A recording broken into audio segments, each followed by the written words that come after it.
તો આ તરફ પોરબંદરના માધવપુરના સમુદ્રમાં ભારે કરંટ જોવા મળ્યો. માધવપુરમાં સિઝનનો 15 ઇંચ વરસાદ ખાબક્યો છે.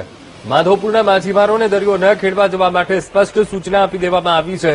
દરિયામાં ભારે કરંટને પગલે માછીમારોએ બોટને કિનારે ખસેડી છે. વહીવટીતંત્રએ લોકોને પણ દરિયાની નજીક ન જવા માટે સ્પષ્ટ સૂચના આપી દીધી છે. તો સમુદ્રમાં ભારે કરંટ, માધવપુરના દરિયાના આ દ્રશ્યો, માછીમારોને સ્પષ્ટ સૂચના આપી દેવામાં આવી છે. પોરબંદર માધવપુરમાં છેલ્લા 3 દિવસમાં વરસાદી માહોલ છે તે જામ્યો હતો.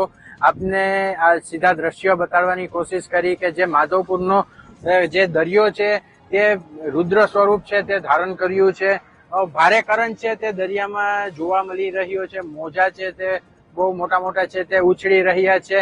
જે માછીમારો છે તો તેમની બોટ પણ છે તે તમામ કિનારે છે તે લાંગરી દેવામાં આવી છે. આ જે વરસાદી માહોલને લઈને જે માધવપુરના દરિયામાં છે તે ભારે કરંટ છે તે જોવા મળી રહ્યો છે. વહીવટી તંત્ર દ્વારા પણ માછીમારોને દરિયો ન ખેડવા માટેની પણ સૂચના છે તે આપવામાં આવી છે. જય થાનકી, વીટીવી ન્યૂઝ, માધવપુર ગામ.